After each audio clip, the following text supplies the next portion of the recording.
This is the Mustang. It can fly... that was the Mustang. Pretty fast, huh? However, there are some nasty rumors floating around about this ship, and we might just as well admit they're true. Some pilots don't like the P-51. Here are the pilots. However, our pilots don't seem to agree with these gentlemen. Here's what they have to say. I peeled off away from that 109 like I was standing still. And when it comes to blasting enemy pillboxes... Yes, sir. She's the baby for low-level attack. Why, I was on top of that supply column before the Nazis knew I was coming. Gentlemen, that was the Mustang. Designed, built, and flown in 180 days.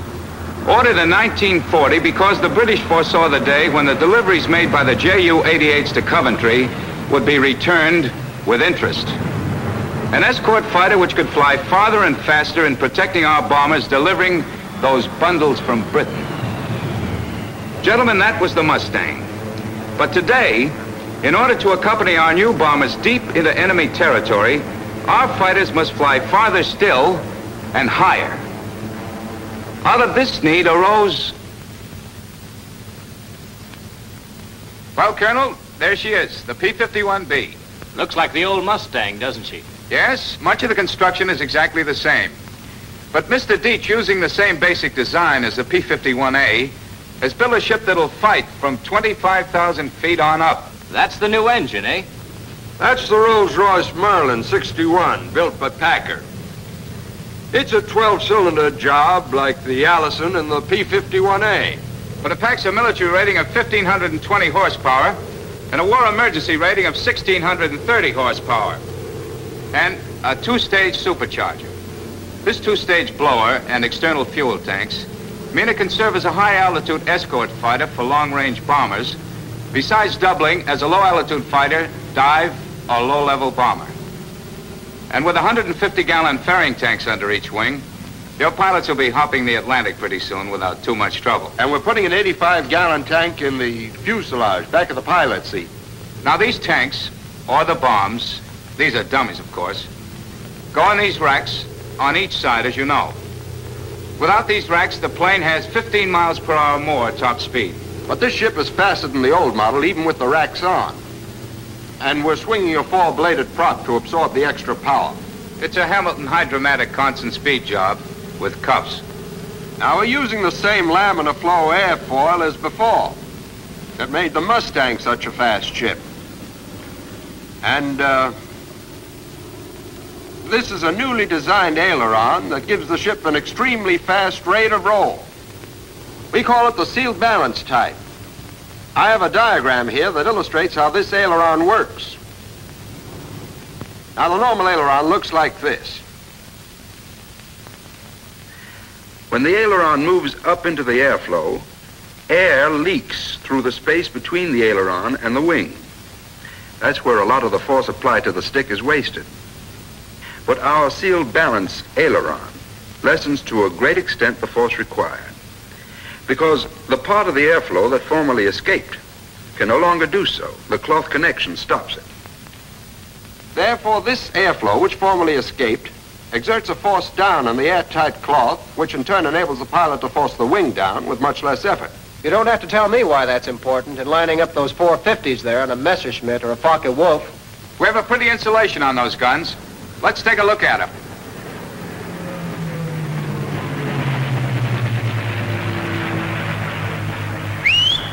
Sam.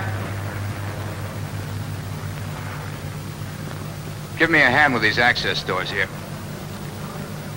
I want you to notice how we laid the guns on the side to eliminate any bulge in the airfoil. We're using a simplified mounting that allows removal in a few seconds. What about the guns the Jerry's and the Japs are packing?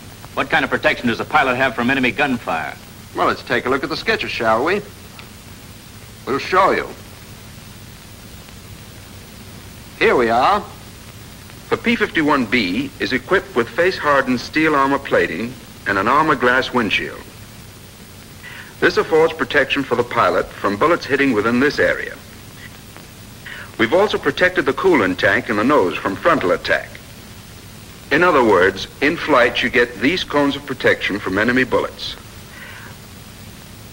Which should be comforting news to the pilot. Well, personally, I think it's a good idea to get rid of the enemy before he has a chance to try the armor plating. You've got something there, Major. Arthur, let's stop shooting the breeze and get this ship off the ground. Okay, Bob.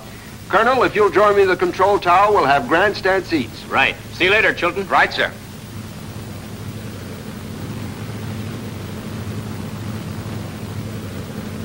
Bob will give a continuous radio report on everything he does in this plane which might deviate from normal pilot procedure, even if it's scratching his ear in the middle of a loop.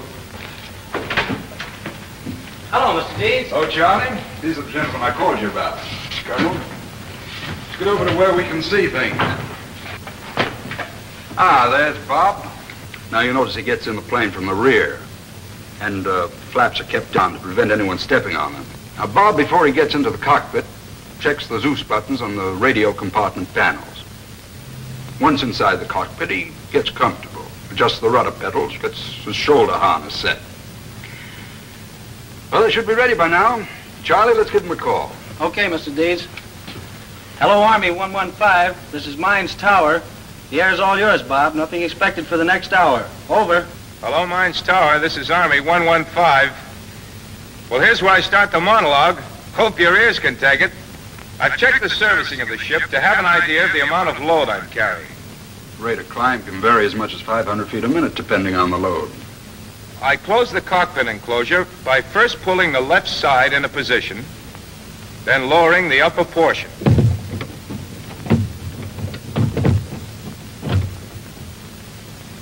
And I make sure the enclosure handle is locked in place with a safety latch, and rear hatch and felt molding is checked. He checks to see that the warning pins in the right sliding track are down. Pins checked. Starting the regular before starting engine check. Oh, by the way, if you were going to make an engine run up on the ground, especially pulling more than 40 inches of manifold pressure, be sure that the tail of the P-51B is anchored securely, and that the flaps are kept up. You see, the weight of the new Rolls-Royce engine has moved the center of gravity forward. As a result, the slipstream from the prop was liable to force the tail up. During my regular check, I make sure that the emergency boost control is in automatic, as I'm only to use it in case of war emergency for not more than 5 minutes at a time. Making sure supercharger control in automatic and not in low.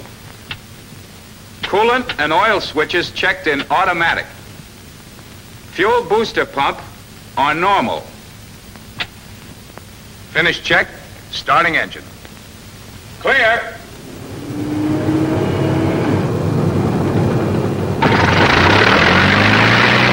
The fuel booster pump draws from whatever tank the selector is on. We tried to cut down on the number of things a pilot has to do. That's why the ship has an automatic manifold pressure regulator connected to the throttle. But the pilot will have to be careful under icing conditions, because the automatic regulator will try to compensate until the carburetor is completely iced up. May I have the microphone, please, Colonel? Are you ready, Bob? She's warmed up, ready for taxiing. Here I go. The attitude of this ship makes ground visibility very poor, so S-ing is necessary even more than in most airplanes with a conventional type landing gear. In order to save the brakes, use the steerable tail wheel feature. If I hold the stick at neutral, or slightly aft of neutral, the tail wheel is steerable 6 degrees on each side. All I have to do is move the rudder pedal.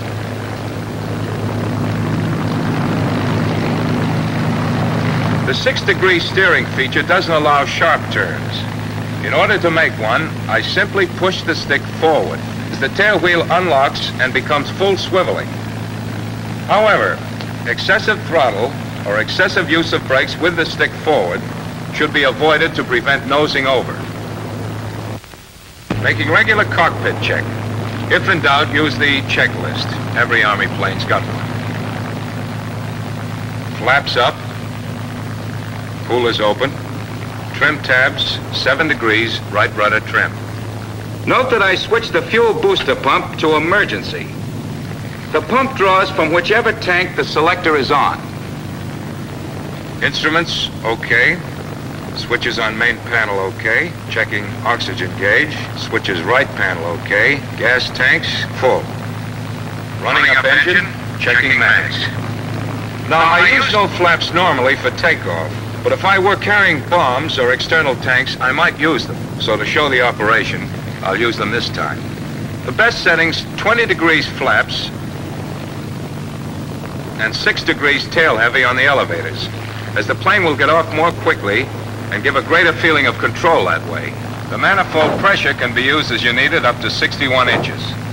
The propeller control is fully forward for the maximum RPM of 3,000. Taking off.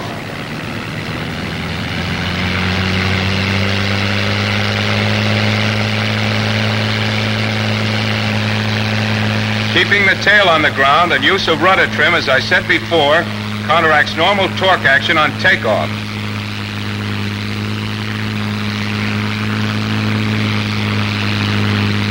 A bit of back pressure on the stick has to be used to keep the tail down.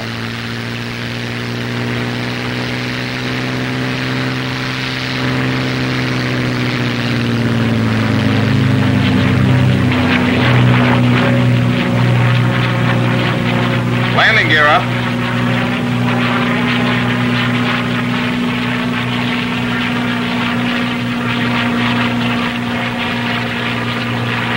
Here come the flaps.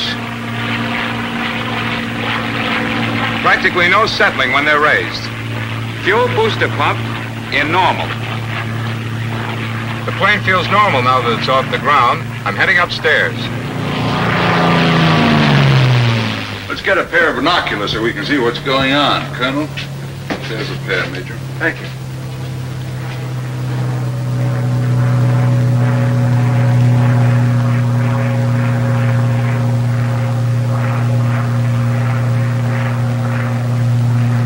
$20,000 feet. The supercharger just changed over in a high blower. A jump seems to occur in the engine, then the manifold pressure returns to its original setting. It switches at an altitude of between 20,000 and 20,500 feet. Heading on upstairs.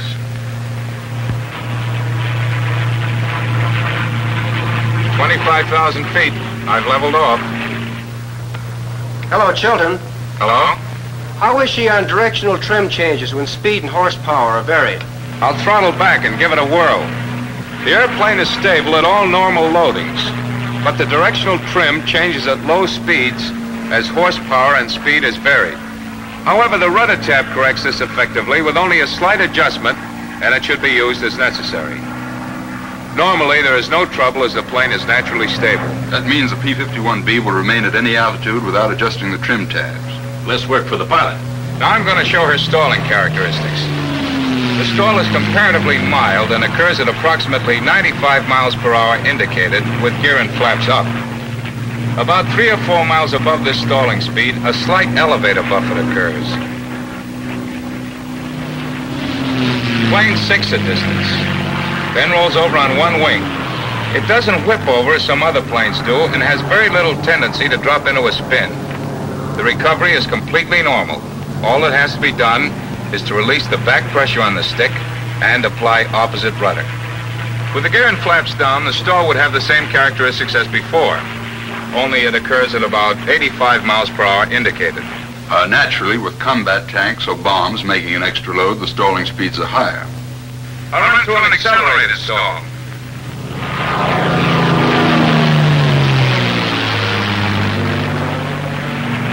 A heavy buffet occurs around the wing root fillet and the horizontal stabilizer 3 or 4 miles per hour above actual stalling speed, but the plane recovers immediately by releasing pressure on the stick. The accelerated stall has stronger warning characteristics than a normal stall. Hello, Bob. Show us a couple of dives. Okay, Colonel. Here she goes. Plane gains speed extremely fast in the dive. Tends to veer slightly to the right and continue in a dive without pulling itself out for quite a long time.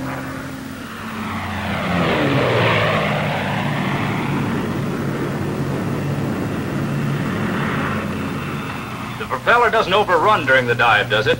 Not a bit. I put it at 3,000 RPM and it stayed nailed there. Any other questions, sir? No, thanks. How about doing a couple of rolls for us? Here's one to the left. Rate of roll is extremely fast, especially at high speeds. That's due to the sealed balanced aileron. It's the final result of 14 different designs. That fast roll really counts, too.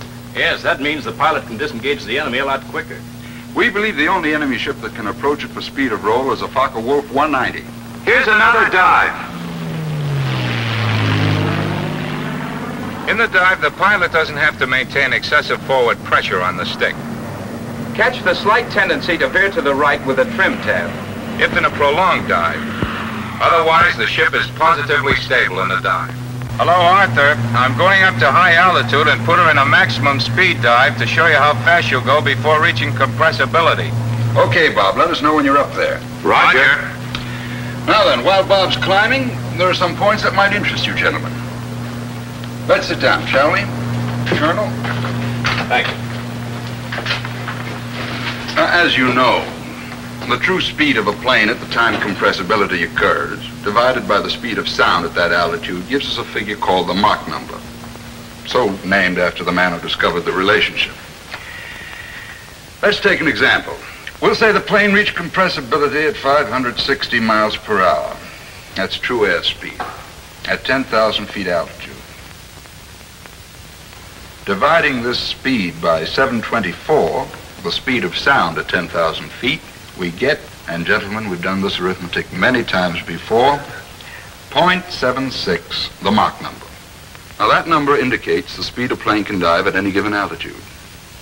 The higher the Mach number, the faster the plane can dive without encountering compressibility trouble. We believe the P-51B has the highest Mach number of any fighter. Now there's a point I'd like to make to pilots about getting into compressibility, but first a little more dope. The Mach number of any given ship remains the same no matter what the altitude. But the speed of sound decreases at high altitudes. So the higher the altitude, the less speed required to get into compressibility. Let's get back to our problem. Suppose we were at 30,000 feet.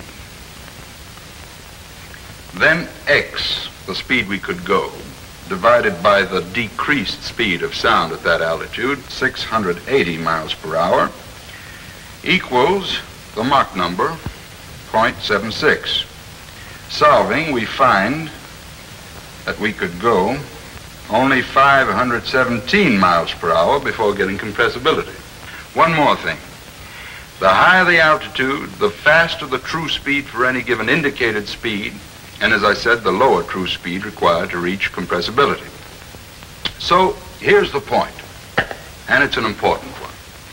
The pilot should remember that at high altitudes, he reaches compressibility at much lower indicated speeds than at low altitudes. At any rate, observe the speed limitations posted in the cockpit.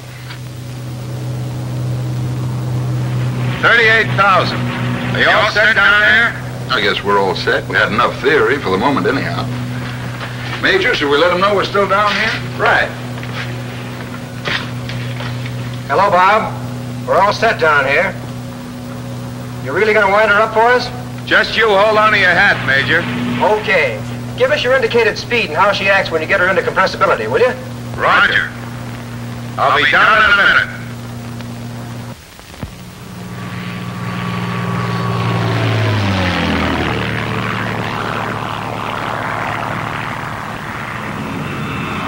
$300, $350, $400, $440. Compressibility. Stick moving fore and aft. Slight elevator overbalance. Heavy buffeting on tail section. Oscillation occurs rapidly. However, control forces on elevators remain unchanged.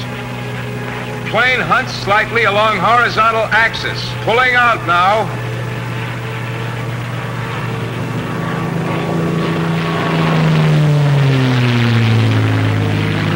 No difficulty, except buffeting continues until a lower speed has been reached. 440 indicated at that height. That's really moving. Enemy fighters will have a hell of a time trying to keep up with this ship in a dive. They really would, Colonel. I'm going to try a couple of spins. I'll do a right spin first. Here she goes. In a right spin, there is a continuous oscillation. A slight rudder buffet is present. Procedure for recovery completely normal. No trouble getting out of the spin. Probably try one to the left now.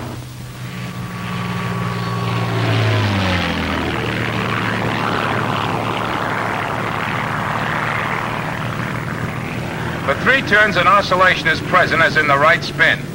Then the spin becomes stable. Recovery is the same. Full opposite rudder, then stick in neutral. Going into a sustained side slip.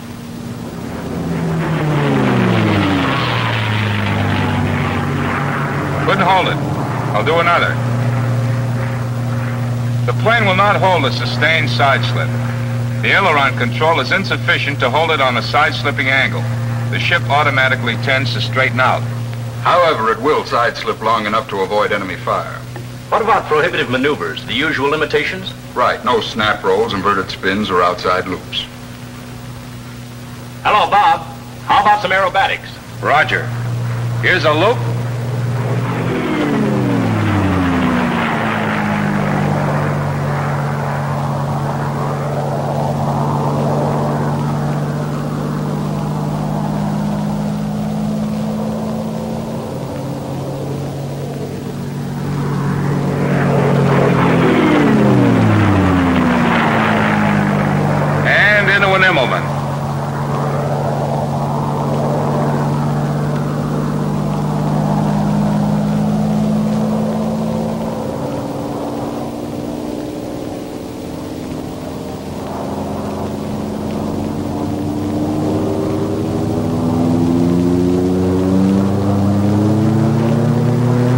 Climbing roll.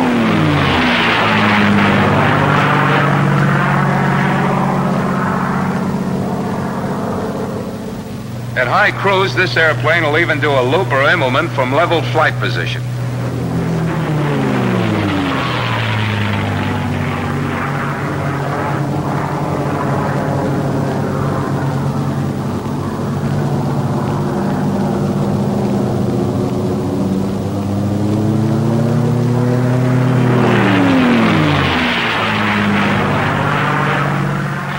With the external fuel tanks or bombs installed, acrobatic maneuvers are prohibited. Also, every pilot should be warned not to fly inverted for more than 10 seconds. In that position, the scavenger pump fails to operate and oil pressure drops. Going to buzz the field, Colonel. Want you to watch this for speed.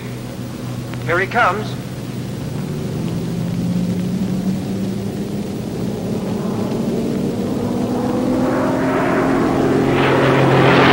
And watch this.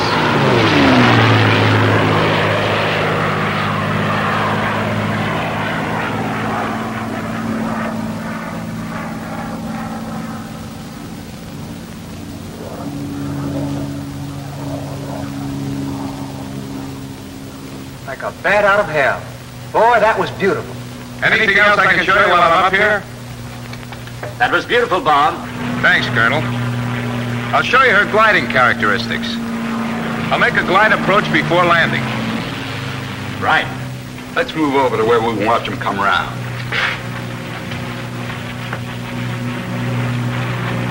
You show your power-off glide first. The ship is designed so it can glide any safe speed down to a margin of about 25% above stalling speed. With the gear and flaps up, the glide is fairly flat. The nose being high makes forward visibility poor. Now, if you'd lower either the landing gear or the flaps or both, you'd greatly steepen the gliding angle and increase the rate of descent. Hello, Mines Tower. This is Army 115. Request landing instructions. Over. Hello, Army 115. This is Mines Tower. You're clear to land, Bob. Use runway 25. Over. Roger. Out. Making normal pre-landing cockpit check. Checking that fuel selector in on fullest tanks. Propeller control at 2,500 RPM. This setting gives a margin to apply power in case of a bad landing and helps prevent the engine from over-revving. There's a tendency to do that due to the flat position of the blades and lag of the pitch control mechanism. Mixture control in auto-rich. Oil and coolant radiator scoops in automatic. Lower the landing gear only below 170 indicated by pushing landing gear handle in down position. Make sure it's securely snapped so vibration won't jiggle it up. Adjust power and trim to maintain 150 indicated. When the airplane has been brought into the wind for landing, the flap should be lowered fully. But be sure the indicated is below 165. As soon as I turn into the field, I maintain gliding speed of around 115 with a normal water load. With a full load, including auxiliary ferrying tanks, the gliding speed is between 125 and 130. Adjust the trim tab to assist in landing.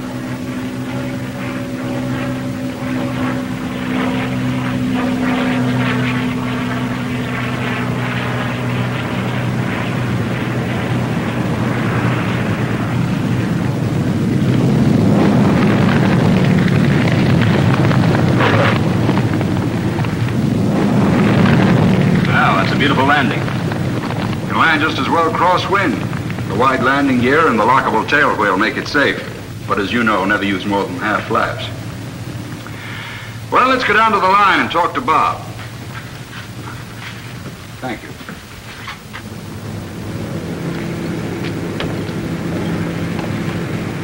Well, how'd you like her, Colonel? Nice show, Bob. Mr. Dietz, I think we've got something. Thank you, sir. Nice landing, Bob. But tell me, what happens if you make a bad one, if you bounce her in? Do you give her the gun and bring her around again, or do you just ease it in? Well, if the attempt at landing is badly made so that the wing drops or you get a bad bounce, go around again. But don't slam the throttle open, because if you're too near stalling speed, engine torque will drive you right into the ground. You should ease the power on, get the nose down, and go around again. If at the last moment you decide not to make a landing, ease the throttle open, and when you reach an airspeed of about 110 and an altitude of about 300 feet, raise the flaps by degree, a notch at a time, after raising landing gear. Tell me, what about engine failure during flight? Engine failure during flight. Pull the emergency release handle of the cockpit enclosure so you won't be trapped inside in case it jams on landing. Lean forward when you do, because the hatch might clip you on the ear. Drop your external fuel tanks. And if there's time, lower the flaps. But remember, you've got to do it by hand because your hydraulic pressure is gone. Keep your landing gear retracted and land on the belly of the ship. It's no tea party, but you shouldn't have too much trouble. Oh, one more thing. Get away from the ship as quickly as possible, because the cockpit can get a little warm in case a fire starts. Tell me, how does she behave on scramble takeoffs? Oh, same as any other fighter. If she isn't warm, the oil has to be diluted enough to ensure proper oil pressure at moderate power. Then, as soon as the engine will take the throttle, just taxi out and take off. But apply the throttle slowly and steadily. Sudden application, as in any takeoff, causes the engine to cough and spit. How'd you like me to check you out on it, Major? What are we waiting for? Excuse me, Colonel. Gentlemen, that's the Army's improved version of the Mustang. A stronger, longer-range Mustang for high-altitude fighting. And today, thousands more are being made by workers on the production line for you on the fighting line.